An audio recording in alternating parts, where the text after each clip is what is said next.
yeah, you know what? Fuck it. Yeah, you try to kill me, but it's the 19th century. Who cares?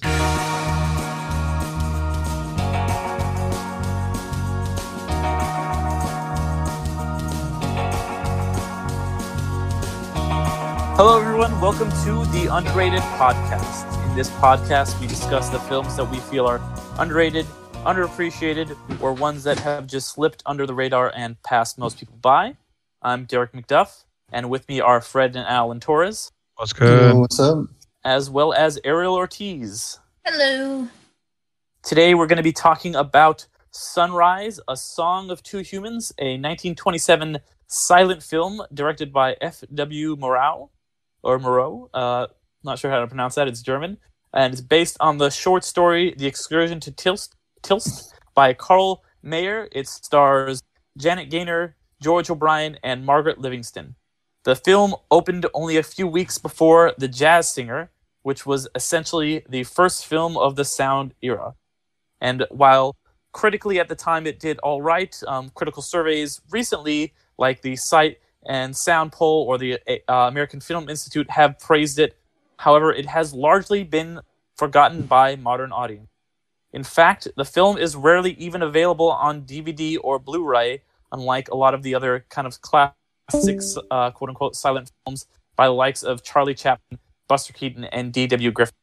However, in my opinion, the film is the greatest silent film ever made and one of the most important and influential movies ever.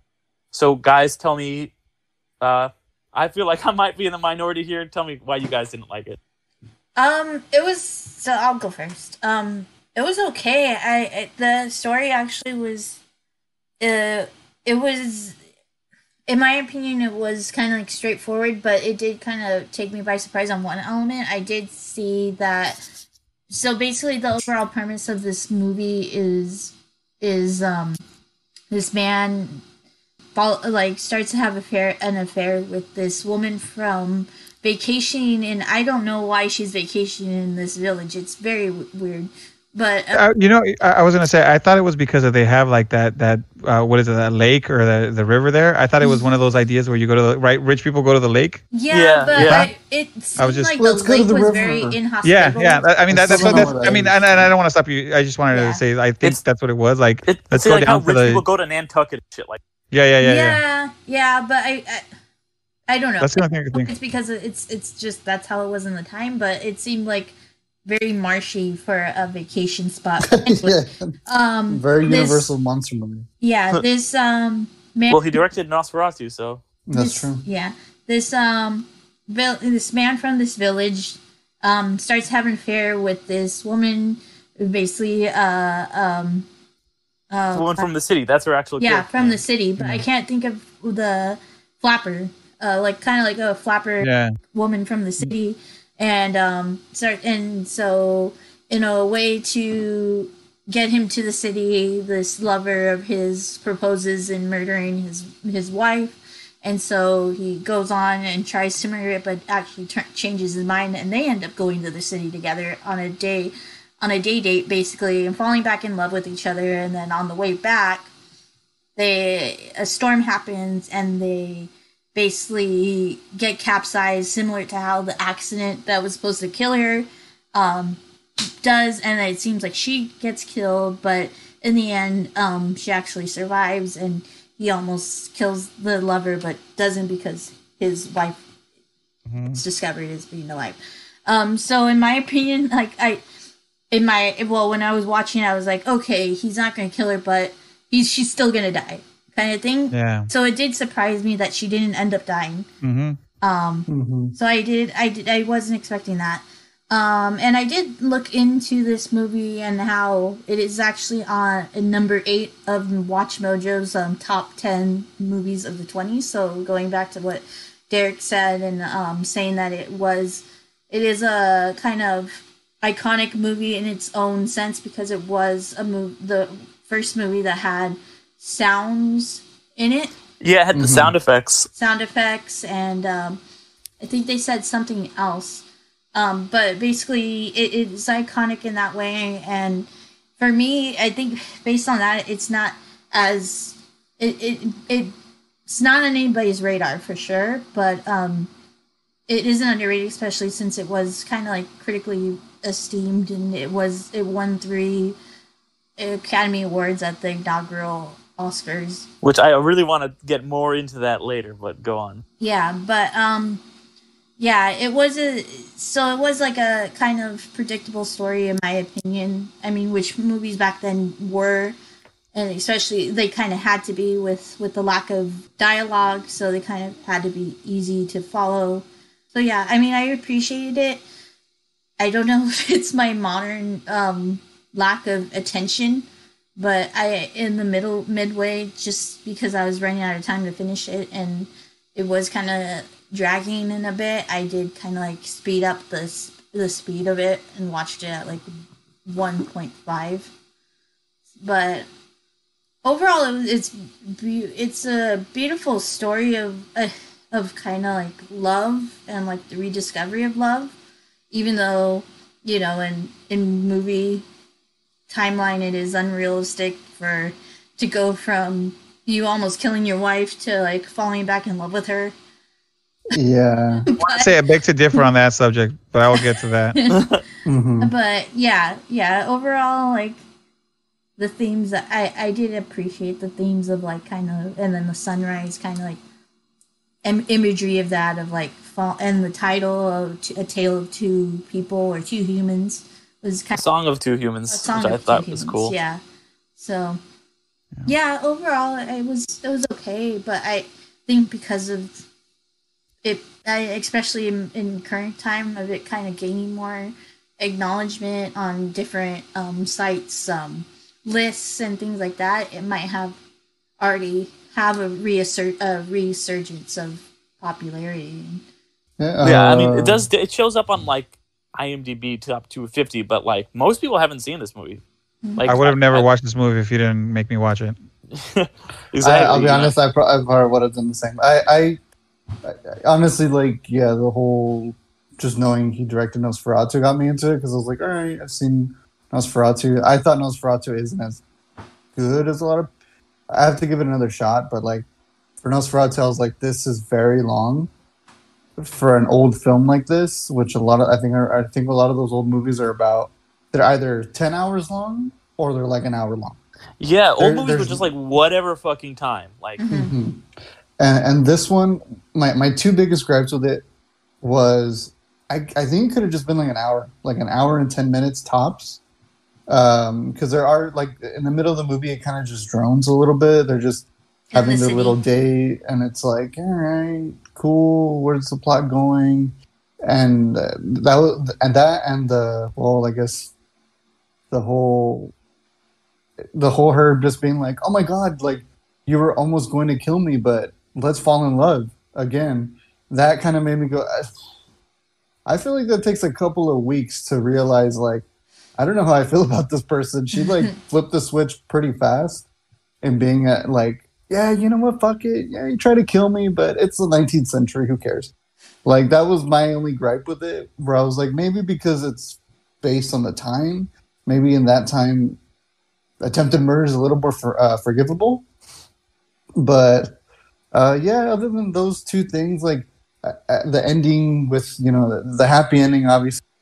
At that time, you couldn't really make really dark endings, which I think I would have liked the movie more, and it would have had a better moral if the wife did die in the thunderstorm. Like, if they, like, because I thought that's where it was going to go, where he's like, oh, I can't find my wife, and he starts choking out his mistress and all that. I don't think he needed to choke out his mistress, but maybe that's what she's into. Yeah, maybe that's true. He did it 2 times in this movie. Yeah, don't kink shame. Yeah, that's true. But I mean, like, I think if she the wife died, I think I would have liked that more, because it would have been like, dude, you fucking had everything. And you had a family, had someone, because she never looked like she had any animosity towards him. No. She looked like she was genuinely like, I love my husband. He's a great guy. Well, if you read a little bit of it, I think, you know, the little bit that they read, they say that they had like a relationship, like they were like 2 good friends, and they had, you know, they were really good together. Like the words kind of like when it was written on there. Oh yeah, that's right. Yeah, they were like children, I think is what it says. It was. Yeah. So it means they were like super like lovey-dovey happy together. Oh, before Homewrecker came down. Yeah, because it definitely shows during the whole long date at the carnival and all that. Like it's, I'm not gonna lie, it was cute as fuck. Like I was like, oh, that's pretty adorable. Proto Ryan Gosling, not being taking the girl out and not killing her instead. Didn't he look like him? Like I thought he looked very old, like timey Ryan Gosling to me. Like maybe kind of. I think it was the eyes because they have to emote a lot with their face. So I was like, I saw some like wild, evil Ryan Gosling in him.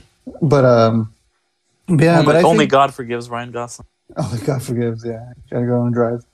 But yeah, no, I mean, it's. I thought it was a solid film. I mean, like, I just was kind of, those are my only two things I didn't really care for, was the time limit and the easily forgivable attempted murder.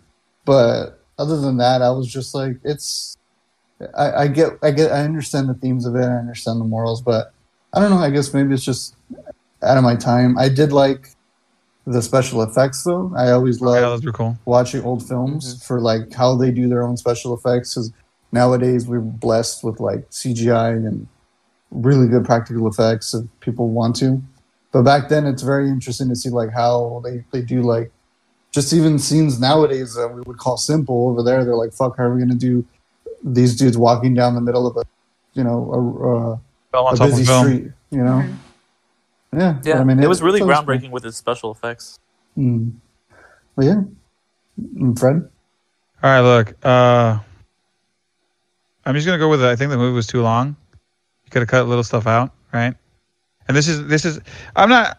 See, unlike you guys, I'm not the hugest movie buff, I guess you could say. I've seen plenty of movies and plenty of weird movies, and I enjoy every single movie I watch. I do find something to enjoy about it.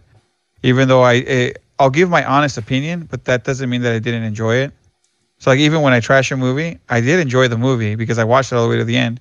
If I didn't enjoy it at all, I would have just cut it in the middle and just said I couldn't watch it. It was dumpster fire. So I watched this movie, but it was too long. I agree with you guys. The thing is, you get the gist of it, that you get the cheating, you get the stuff. The longest part is always that when they were in the town, some of the stuff was cute and it worked, but some of it just felt like it took too long. Like when they were taking their pictures and stuff and he breaks the statue, ha ha ha, funny, cool. Like that scene was great. But the barbershop thing could have condensed it a little bit. Was the worst. It was cool when the barbershop, when he went to go cut the rose. I get that. He's a man's man and he's proving to this other guy, like, don't touch my woman. Even though, yes, he's a cheater, there's still something about that he's like, I'm a man's man. You're coming onto my, and I'll say it like this, and I don't want anybody to take it to heart or anything like that. But back then, that's how it was. This is like my property. This is my lady, and you're trying to do this in front of me. Like, do you see me of less of a man? And then that's why he cuts the flower, and the other guy freaks out. Like, oh, I'm gonna get knifed. You could have cut the scene down a little bit between the other stuff that was going on. But I get it. They're trying to be cute and all this stuff. The church scene makes sense. You had to have that in there because that's where he realizes, oh my God, I've got everything that I wanted. What's going on? But yeah, a little bit of the walking, a little bit of the there's a little piece you could cut off. It does make sense for the time. Men were not always good people, especially back then. You were allowed to beat your wife. You were allowed to have mistresses. And I'm not saying like allowed, like it's fine, but women were put up with it. I'm not saying that nowadays, or I'm not saying whether it's right or wrong. I'm just speaking on the times. A lot of stuff used to happen back then, and a lot of women did get beat and things like that. And he's from the farm. So even then, there's probably a lesser degree of education there, let's say. So it's even more, the rural, while this other girl's in the city, and you could see it by the city life and the stuff they go see. He goes, cheats on his wife, comes home late, falls asleep on the bed. She even tucks him in, even though she knows, because you see her crying and she knows where he's at and who he's with, but she has to be okay with it. So I mean, the movie does play on its time. It does shows you stuff, and it is genuinely, as a movie, it is a nice movie. Not normally my cup of tea with like because the black and white and the no sound and stuff like that, that's not that bad. Like I've seen a lot of Latin movies in Spanish that were black and white and had like very little sound, and very bad sound effects because back in the day there was no cable, and so the movies I watched were movies that my mom watched in her times when she was younger. So a lot of them were black and white. They did have some sound, but it wasn't like movies of right now. And I'm okay with those things. So I was okay with the way this movie is. The story was very simple and it just felt like it dragged on. And it's a good movie. It does well in what it does. It does convey its emotions that it needs to. I think it might have been more impactful and more powerful, like you guys said, if the wife had died. I think it would have gave you a more visceral punch in the gut to say, wow, you really did lose. Because at the end of this movie, he learns nothing, right? If not to say that he got his cake and ate it too. Exactly, that's what I'm saying. Exactly. Not that he doesn't realize I have a good thing, but he messed up everything, and still at the end of the day, still comes out the hero. So obviously, probably because of the times, that's how men are. Heroes, but it is a good movie. Now, are people going to watch it nowadays? I don't know, man. I mean, it's a tough one to ask. A movie buff, a historical movie person, a person that wants to say from the mountaintops that I know it all. Yeah, they all watch this movie. So a new young guy, I don't know, man. That's a rough one. It's a black and white. It has sound, thank God. If it didn't, I don't even know what I would say right now. At least there was some kind of sound, some kind of music, some kind of stuff to it. So it made it a little bit more palatable. But it is a long movie. I don't even know how long it was, but I felt it's like only I was 95 watching. It's an hour and a half. I'm like you guys would say it's long. I'm like it's an hour and a half. It's not. No, but an hour and a half with no excitement. Because I was gonna say an hour and a half movie where that's just action packed. Every second you're like this, boom, boom, boom. You feel like it's 10 minutes. A movie that has not a lot of action, that has more stuff, an hour drags on, feels like 3. It's crazy. I'm not saying that it is long. I'm saying that it feels long. It feels very long. Yeah, I think for me too that the predictability of it, like even though if the wife did die at the end, it would probably be more impactful, more realistic. But like I said before, I had predicted it. I had predicted, like, after all this is gonna happen. Oh yeah. Well, the moment he tied her to the fucking string, I was like, oh, she's gonna live.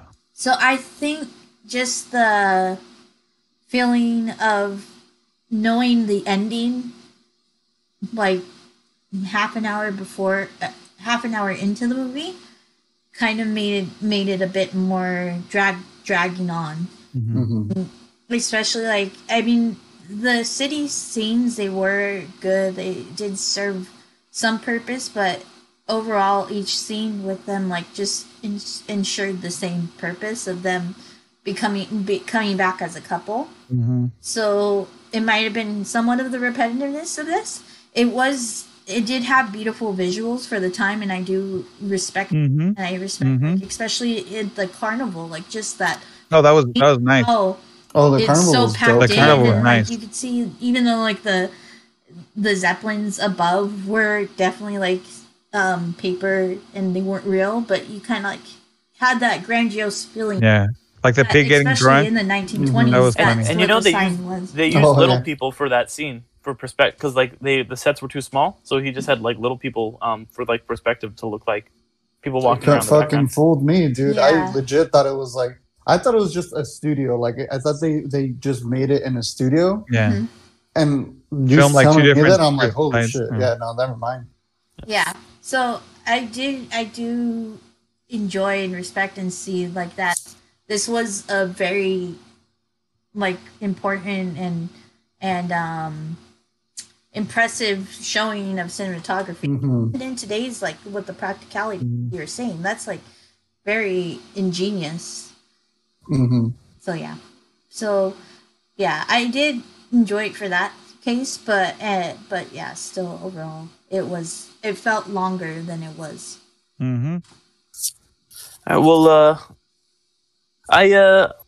me just get into it a little bit, because I'm the one obviously who recommended this movie. I'm not usually a big silent movie guy. I've watched a lot of the kind of quote unquote classics. They usually don't do it for me, honestly. Like, I've seen all like Chaplin stuff, like I watched Intolerance, and Buster Keaton, and it's a lot of that stuff that is really famous from those days is one of two things. It's either like a lot of slapstick humor that you kind of like are like, okay, whatever, or it's a lot of just kind of like big, like intense stories, like fucking Birth of a Nation and shit, all this. And this one is, what I love about it is it's just simple, and I think like a lot of the things you guys were saying that like you didn't enjoy were things that I enjoyed the most. I love the simplicity of it, that it's just like these characters, they're not even really characters, they're more just kind of like archetypes. They're just the man, the wife, the woman from the city. And it's the whole thing about that is it's like, well, it does have it is from the 20s, and you do like, okay, like that's a flapper. It really could be anybody, anywhere, anytime, like there's a city, there's a farm, there's rural, and then there's just people. And I think that you need to have that whole second act where you guys felt like it dragged and they're kind of like falling back in love, because otherwise the ending does not land.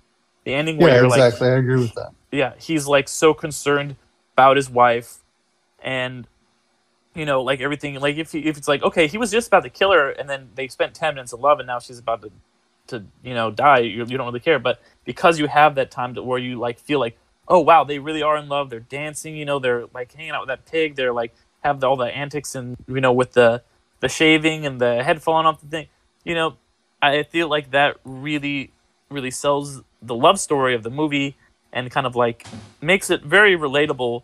And I feel like this movie, even though it hasn't stood the test of time when it comes to the average moviegoers as much as a lot of these other movies, it is much more like it does. If you watch it today, it holds up a lot better than, because a lot of the movies from back then, like they are like I mentioned Birth of a Nation, which was considered for like decades like the greatest movie ever made. That movie's about the fucking KKK. That is not a good movie. Or even something like The General, which is Buster Keaton. That movie, it's about the Civil War, and it's the kind of like it's told from the Confederates' point of view, and it makes the Union out to be bad guys, which is interesting because it's based on a true story, and they flipped it because they're like, at the time they're like, oh, like everybody thinks that the Union was the bad guys and the South was great, and I'm like, oh, that's not a good look in fucking 2020. But this movie, just with it being like it having no like actual definitive anything, like it can be about anyone, anytime, and it really is timeless. But I think the reason that it has just faded over the years while these other ones have kind of endured is because it didn't have a champion. The director died only like 6 years after it came out, while people like Charlie Chaplin and Buster Keaton and D.B.O. Griffith, where they were like keep re-releasing their movies up until like the 60s, died and stuff, and made sure that they people kept them in the rotation as these great films. Eventually, this movie kind of has had a comeback, but only for like we were saying, big film buffs. And like I said at the opening, it came out just before The Jazz Singer, so it kind of like ended the silent film era. But I really like a lot of the weird German expressionist stuff that was in this movie, because the guy who F.W. Murnau was a German expressionist. He didn't really want to have any title cards. They made him put in a few, but they're used very sparingly. I think they're used kind of creatively when they are used. Like when you see the "What if she got drowned" and it kind of like floats up and it's kind of like artistic and cool. And it does a lot of things that you honestly could not do with a silent film. Couldn't make a movie where it's just like the man, the wife, like when he's calling out to her on the lake. If this was a sound film, you'd have to have him like saying a name, but this it could just be anything. Like. And a lot of silent films, they just kind of like utilize it just for comedy or whatever. They don't do things that you can't do with sound pictures. And this is a movie that takes what should be limitations and makes them strengths.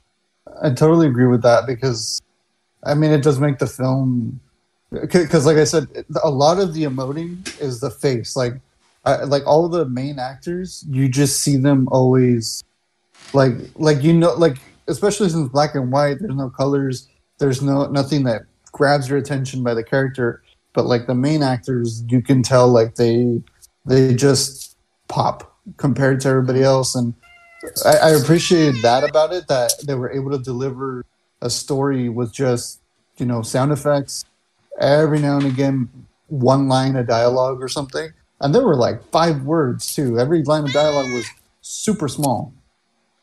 So being able to use like techniques like that, like you said, like this movie, I can even see it be done nowadays if they really wanted to go with it. They want to Ryan Gosling? make it. Get Ryan Gosling. And Ryan Gosling, Emma Stone. Here's the thing. This is the template. Not that I want to interrupt, but I'm saying, but this is basically the template of like if you watch The Notebook. I mean, without the cheating part, but I'm saying, the love part, the stuff. This is a template that is in a lot of movies. Attempted murder, but no, I mean, there's in a lot of movies. The separation, the coming back together, the rekindling of the love. Like that's a typical trope that you see in a lot of movies that give you that. That's what I'm saying. This movie isn't bad because it's got those things that a lot of movies do. It's got that it's the heart. It has the heart. And that's why you, at the end of the day, whether it is your cup of tea or not, you do come out with a good feeling of the movie. It does have that like heart. You appreciate it for what it is. For what it is, exactly. Yeah. Well, yeah, I'm really glad you guys watched it and, were able to give your opinions on it because I feel like it is a movie that, more people need to see. I would, really recommend it over any other silent film, even the ones I like what's the one where Charlie Chaplin's in Alaska, The Gold Rush. I like that one, but this one just is way above it. And before I get too off track, I did mention that I wanted to talk about how it won some Academy Awards, but honestly, the Academy Awards are another reason this movie kind of got fucked over because it was the first ever Academy Awards when this movie came out, was recognized that year. And they really hadn't figured their shit out yet. Like it was the 1929 Academy Awards, so they recognized 1927 and 1928. And first of all, it technically won 3 Oscars, one for cinematography, obviously.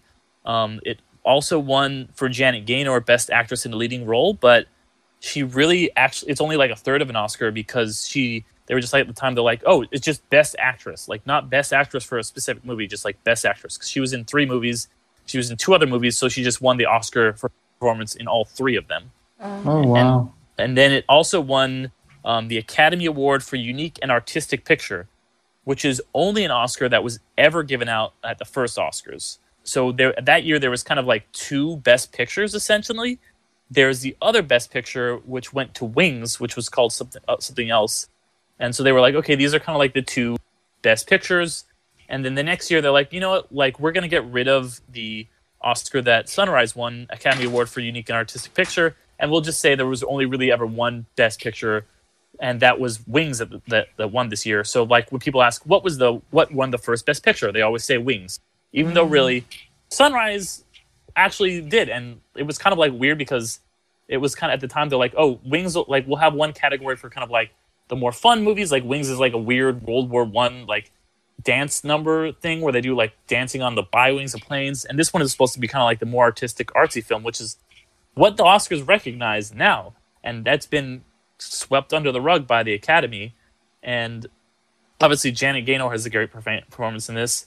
She actually, of the 3 actors in this, she went on to be a star in the sound era, and I think you can kind of really tell that she does have that kind of naturalistic acting. A lot of them, all the actors in this, I think, aren't doing that kind of like huge silent film acting. Like it is a little bit, but it's not like over the top like you see in a lot of movies.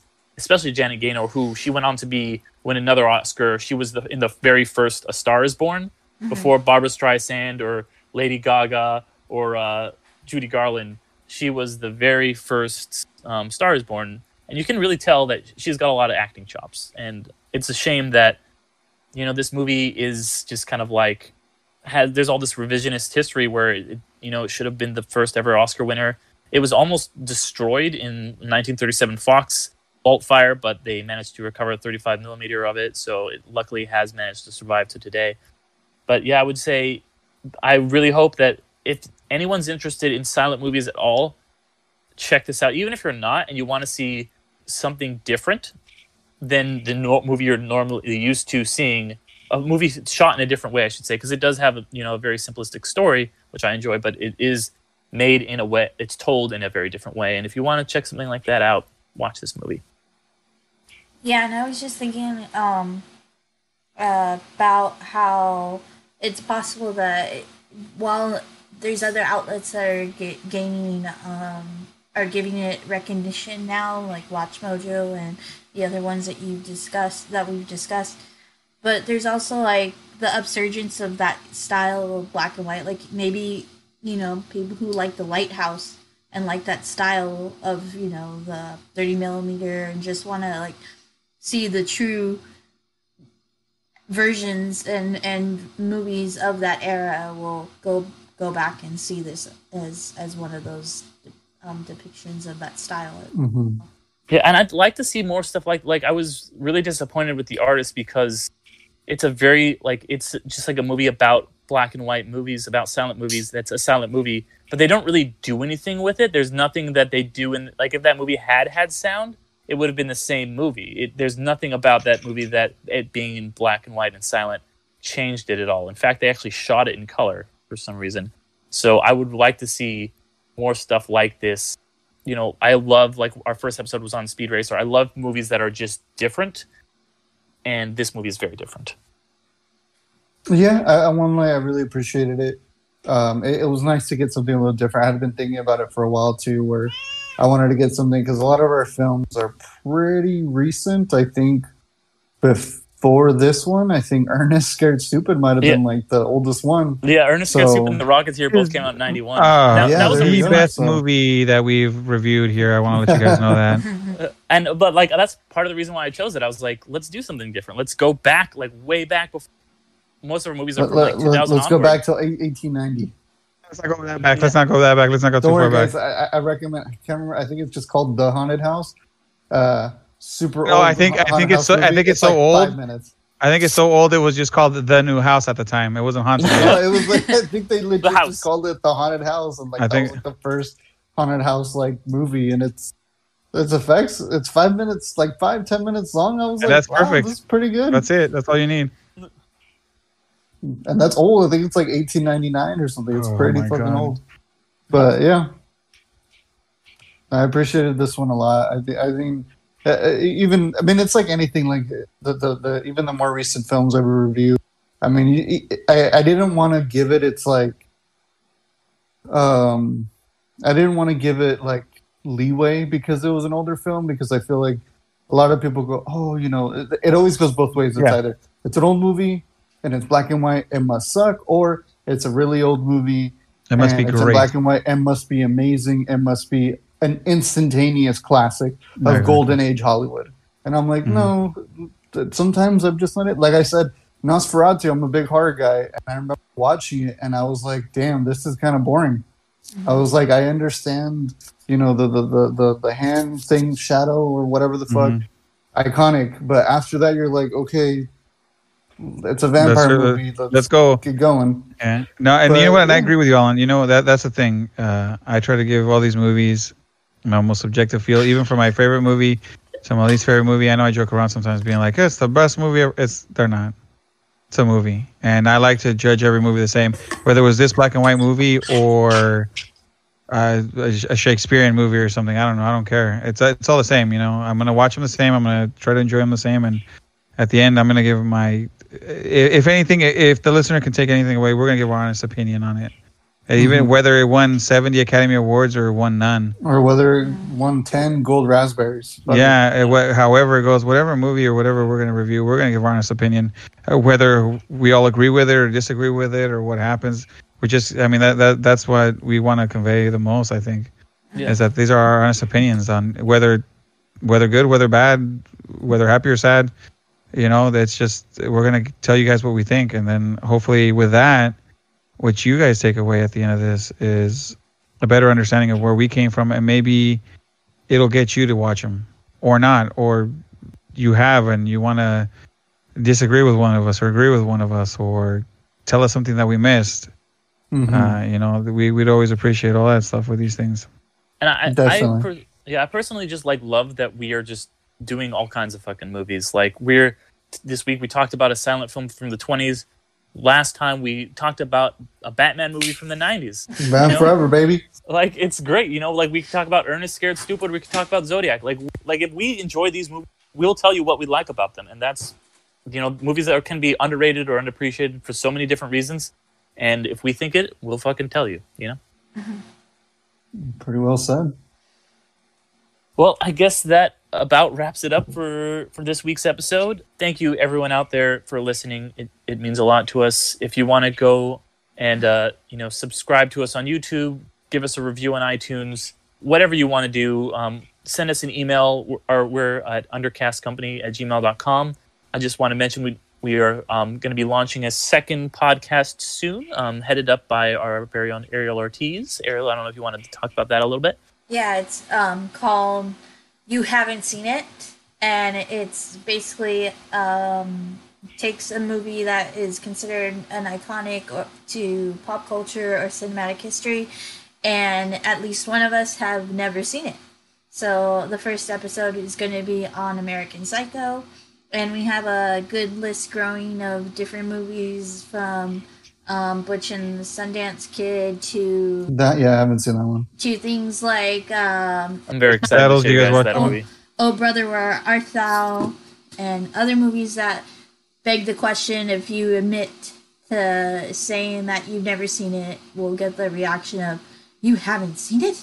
So yeah, also which is too, something I think also too, it's kind of fun because like I feel like a lot of the time. Just like us, like because we talk about movies all the time, no matter what. I mean, we'll talk about what just came out last week or what on Netflix. So it's kind of nice because sometimes, like I guess we're so used to watching so many movies, you'll talk to other people or other friends, and you're kind of like, oh my god, like Pulp Fiction or something like that. You'll be like, you've never seen Pulp Fiction, which I haven't. God, blah blah blah. But yeah, but the thing what I think is going to be fun about this is that people who have probably seen these movies, like if they look at the title, they're going to be. Oh, okay, cool. I want to hear about that because sometimes you just want someone to go out and watch that movie just to hear what they think because you're like, oh my god, I love it so much. Yeah, and whatever, we're hoping to capture our first impressions, so we're going to try our best to record it as definitely having seen it once. So our first impressions of the movie for the people who have never seen it before, but also try to do our best of recording as soon as possible so it's still fresh in our minds. Yeah, yep. So excited for that. So keep an eye on that, guys. We'll get some more updates to you soon. Follow us on Instagram and Facebook for any news on that. But thank you, everyone, for listening today. We have been the Undercast Company. I've been Derek McDuff. Here with me are Fred and Alan Torres. Hey, guys. And Ariel Ortiz. Hey, bye. Thanks for being amazing. And I will see you all in another life. All right, guys. Take it easy. Have a good one. Bye. Be careful. Yeah, stay safe. Wash your hands.